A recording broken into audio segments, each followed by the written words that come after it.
This week in Jamaica Now, the Kelsey Ferrigon tragedy.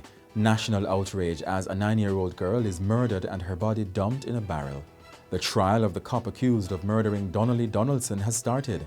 Prime Minister, know what you do. Internal revolt grips the JLP in St Andrew North Central. Delano Seiveright has suspended his campaign for the seat. And a group in Guyana wants one of Vybz Kartel's songs banned in the country. Why?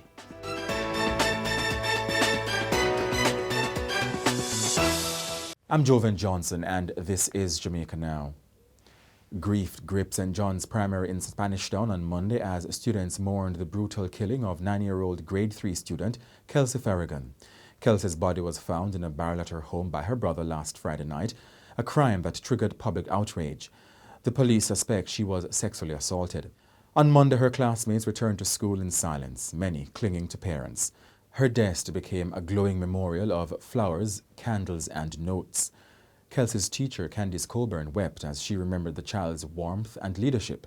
Miss Coburn, who recalled a handmade Teacher's Day card from Kelsey, said she was always calm and kind. The police say Giovanni Ellis, a person of interest in Kelsey's murder, was killed by the police in a shootout in Clarendon on Monday. Mr. Ellis had been out on bail for child cruelty in relation to another case. Kelsey's murder has triggered national outrage and calls for stronger child protection laws and swifter justice. And Lurleen Williams, the mother of Giovanni Ellis, publicly denounced him, saying she severed ties long ago. She described him as wicked and expressed heartbreak over Kelsey's death. She said Kelsey was like a daughter. And Prime Minister Dr Andrew Holness visited with Kelsey's mother on Sunday. It's difficult for me to come here to see you on Mother's Day to recount this. It is more than tragic, and it should never have happened. Justice must be done to whoever who did this, and a clear message must be sent to these kinds of perpetrators who believe that they can commit these crimes and they'll get away with it and they won't be found. Dr. Holness has declared that he will be pushing for urgent reforms to the Sexual Offences Act and acknowledgement of increased calls for the Sex Offenders Registry to be made public. To have them unleashed on the society without giving the people in community fair warning, regardless of their privacy and their entitlement to due process. But you as a citizen also have your right to life to protect. And I think that needs to be really looked at so that the balance changes from those who are seeking to protect the criminals versus protecting the victims. And I'm always on the side of protecting the victims. There is still much more reforms to be done. And as you have said to me, you think that the registry should be made public. I agree with you. And I am going to go back and raise this issue with the Minister of Justice and see how we can have the laws reformed, because this should never have happened based on the circumstances.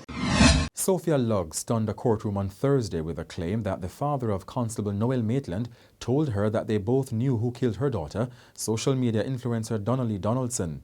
But she said the man told her that they had to remain silent or they would be killed.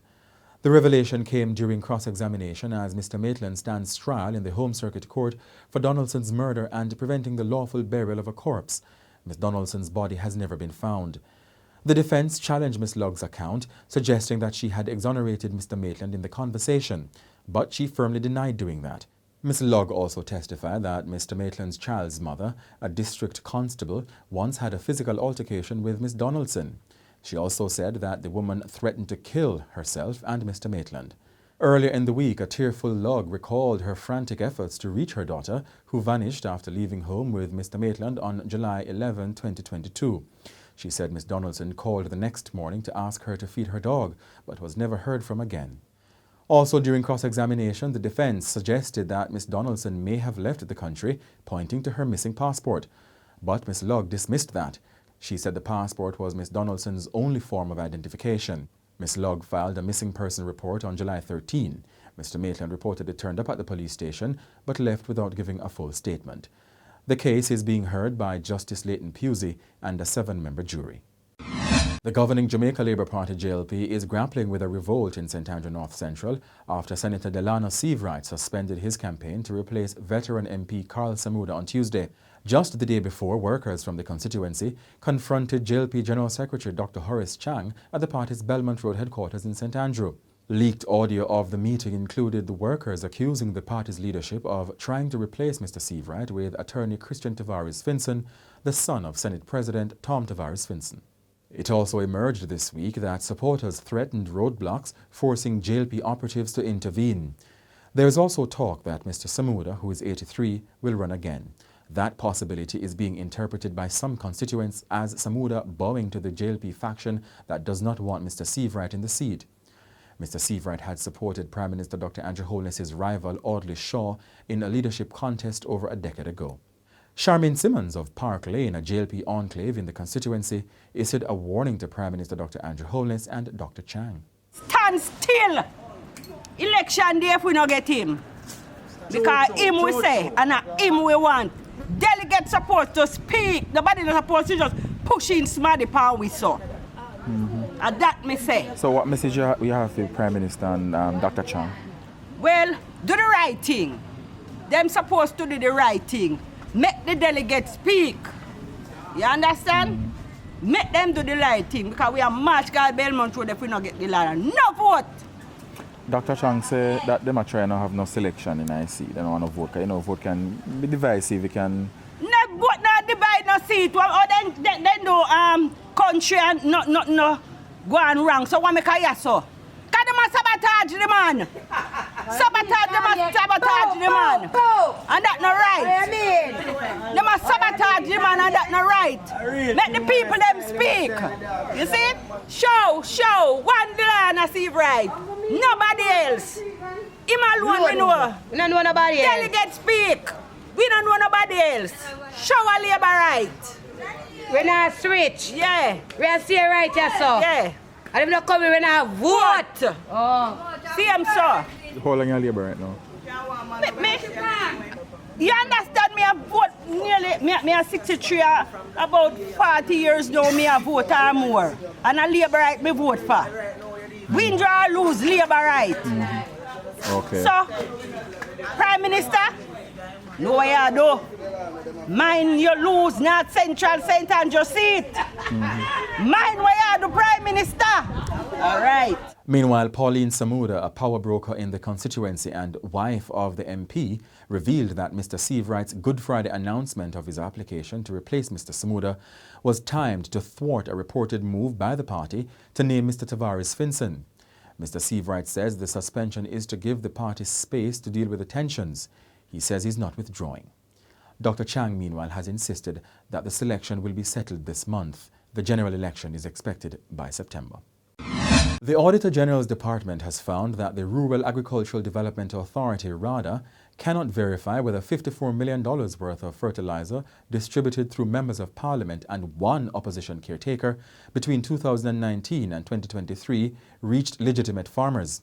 The findings were released on Tuesday. RADA has since rejected the findings of the audit. The audit report said despite established procedures, RADA received no distribution records from MPs and failed to involve extension officers in the process. The fertiliser, part of a bilateral agreement with Morocco, was intended to boost agricultural output. The audit also flagged weak inventory systems, staffing shortages and poor oversight under the Production Incentive Programme. The audit also found an Agriculture Ministry internal probe that uncovered allegations that some of the fertilizers were being sold by a private farm store in St. Catherine in August 2023. But RADA has rejected the findings, saying the Auditor General's report misrepresents key aspects of RADA's role and overlooks significant improvements during and after the review period. RADA dismissed suggestions that it was unable to verify the distribution of fertilizers by MP, noting that it had started to receive distribution lists from MPs which detailed the names of farmers who received the fertilizer. RADA said as the fertilizer was a gift from Morocco, there was no procurement process and that its role was just to facilitate the distribution of the product.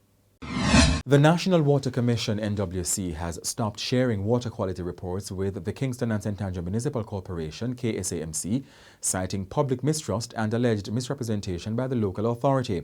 In a letter dated April 29, the NWC accused the KSAMC of triggering public hysteria and damaging the utility's reputation through its handling of technical reports.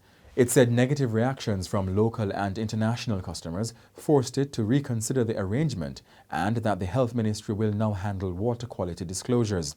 The update came from Kingston Mayor Andrew Swaby during a meeting of the Council of Elected Representatives on Tuesday. The NWC maintained that its operations meet national and international safety standards. In March, opposition councillor Jesse James Clark raised concerns about water safety based on reports shared by the NWC at the KSAMC's Public Health Committee. The NWC downplayed the issue, but the Health Ministry later acknowledged that some water samples from systems operated by the NWC tested positive for the bacteria E. coli. But the ministry says there was no cause for alarm. Opposition PNP spokesman on water Ian Hales has urged the government to reverse the NWC's position. The KSAMC cannot do its job without transparency. How can councils address pollutions? How can hospitals prepare for outbreaks? How can you protect your children if this government hides the truth? I call on Matthew Samuda and the National Water Commission acting president Kevin Carr to release all water quality reports immediately, resume attending public health meetings, and provide real-time updates to the public. Water safety isn't a political game. It's a matter of life and death. But Minister with responsibility for water, Matthew Samuda, has defended the decision, noting that all water reports will be accessible to the public. According to Mr. Samuda, there is no legal requirement for the NWC to report to any municipality, including the KSAMC. Under the Public Health Act, the NWC is not required to report to municipal corporations. However, the municipal corporations, acting as local boards of health, have the authority to oversee and regulate NWC's activities when they impact public health, such as water quality or sanitation. Prime Minister Dr Andrew Holness has declared that St. Thomas is no longer the so-called forgotten parish following the opening of the $6 billion Morant Bay Urban Centre on Thursday. It came nearly 6 years after ground was broken on the 25-acre property that was once occupied by the old Goodyear factory. According to Mr. Holness, St. Thomas, where the historic Morant Bay Rebellion took place in 1865, is on the frontier of new developments in Jamaica. Today, we definitively close the chapter of decades of underdevelopment, disinvestment, infrastructural neglect that have long defined a narrative of St. Thomas being the forgotten parish. Today, we emphatically declare that St. Thomas is firmly on the path for the fulfillment of its true vision of a prosperous, growing, fair and equitable society. The project has been spearheaded by the Ministry of Economic Growth and Job Creation through the Factories Corporation of Jamaica and contractor China Harbour Engineering Company. Symbolic keys were also presented to representatives from various government bodies and private sector entities that will occupy spaces, including a KFC restaurant, which will be the first for the parish. Dr. Holness said more than $32 billion has been spent to improve access in the parish through road infrastructure and other projects. We have a comprehensive development plan for your parish. We started off with the Southern Coastal Highway Improvement Project, a 16 kilometers, 4-lane highway from Harbour View to Yallas, and 96 kilometers of improved roadway from Yallas to Port Antonio. All of that together represents approximately $200 million of expenditure. That is about $32 billion spent on improving access through the parish. And it wasn't all the main road. We improved the road access for Cedar Valley as well, and other roads leading off. And it wasn't just roads. We also put in water, we put in sewage, and we also laid the conduits and cables for broadband internet to come to this parish. We have built this Morant Bay Urban Centre at a cost of 6 billion Jamaican dollars.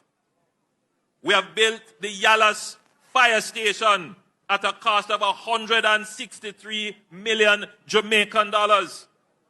We have upgraded the Acadia and Port Morant Health Centre at a cost of 37 million Jamaican dollars. Not to mention the whole heap of social housing that we have given in the parish, and today I'll be handing over about 6 more. And we're not stopping yet, because there is much more to be done. The Ethnic Relations Commission, ARC, in Guyana is calling for a ban on Vybz Kartel's song Good Like Jesus, claiming it is blasphemous and offensive to Christian religious sensibilities. The ARC says the track, which references female genitalia, disrespects Jesus Christ, a figure revered not only in Christianity but also in Islam and Hinduism. Kartel is scheduled to perform in Guyana on May 24. The group says artistic freedom must be exercised responsibly and warned that the song threatens Guyana's interfaith harmony. Meanwhile, Trinidad and Tobago's Defence Minister Wayne Sturge has ordered restrictions on Kartel during his visit to the country because of his past legal troubles. According to a report in the Trinidad Guardian, Mr. Sturge is prohibiting Kartel from 2 media interviews and other events. The artist, whose real name is Adidja Palmer, is scheduled to arrive in Trinidad on May 26 in preparation for his concert on May 31. Minister Sturge has blocked Kartel from doing a morning radio interview, a midday television appearance and a local press drop-in on May 27. The minister has also blocked a meet and greet, a visit to a school or youth centre and a cultural lunch with community leaders. And that's it for this edition of Jamaica Now, your weekly review of the big news stories. Send us your comments at onlinefeedback@gleanerjm.com. Follow us on X, formerly Twitter, and Instagram at Jamaica Gleaner, and on Facebook at Gleaner Jamaica. Like this video on our YouTube page, turn on notifications, and subscribe today. I'm Jovan Johnson.